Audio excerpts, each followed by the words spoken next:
আছি আমরা অফিসে ইফতার পার্টি। সবাই ভালো থাকবেন।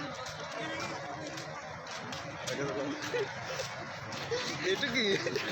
আমি তো আসলে আগে থেকে এরকম ভিডিও করি নাই, তো এরকম এক্সপিরিয়েন্সটা আমার নাই। আমি আছি, সবাই মিলে একসাথে যাচ্ছি, জানি না কবে আবার একসাথে দেখা হবে, একসাথে খাওয়া দাওয়া হবে।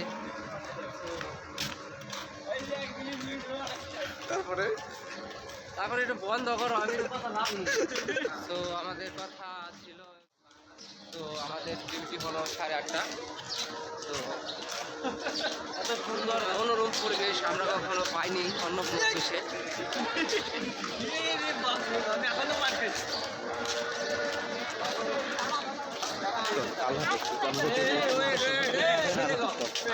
আমাদের ভিডিওটা এই পর্যন্ত। সুস্থ থাকেন, ভালো থাকেন, আল্লাহ হাফেজ, টেক কেয়ার। তো হ্যালো ব্রিয়ন, আসসালামু আলাইকুম। কেমন আছেন সবাই? জি আলহামদুলিল্লাহ, আপনাদের দোয়ার ভালোবাসায় অনেকটাই সুস্থ আছি।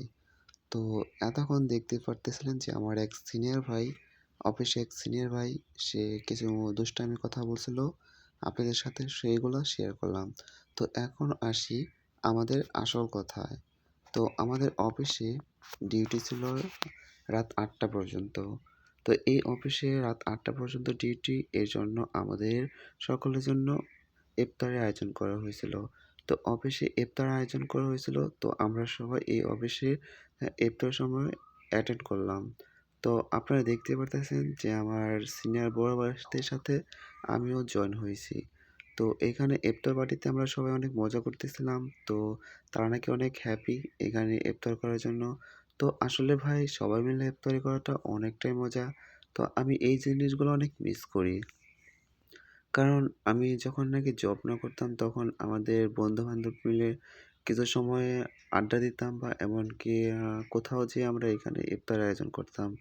তো মনে মনে সেইগুলো নিয়ে আপনাদের সাথে শেয়ার করতেছি, কারণ যেহেতু ইফতার পার্টি আমরা সবাই অ্যাটেন্ড করছি, যার যার মতো কথাবার্তা বলতেছে। তো এখানে ক্যান্টিনে অনেক লোকজন ছিল, প্রায় 300-400 মতো লোক ছিল এখানে অ্যাটেন্ড করছি ইফতারের আয়োজনে। তো আমাদের বিগ বস কোম্পানি কে অসংখ্য ধন্যবাদ এত সুন্দর একটা ইফতারের আয়োজন করার জন্য। তো তার জন্য অনেক দোয়া এবং ভালোবাসা রইল। তো আপনারা দেখতেই পারতেছেন যে এখানে অনেকে মজা করে গল্প করতেছে, এমনকি কথাবার্তা শেয়ারগুলো করতেছে। তো সবাই অনেক হ্যাপি এই ইফতারের আয়োজন করার জন্য। তো জানি না আমার ভিডিওটি কেমন হচ্ছে। ভিডিওটি এই পর্যন্ত। সুস্থ থাকেন, ভালো থাকেন, আল্লাহ হাফেজ।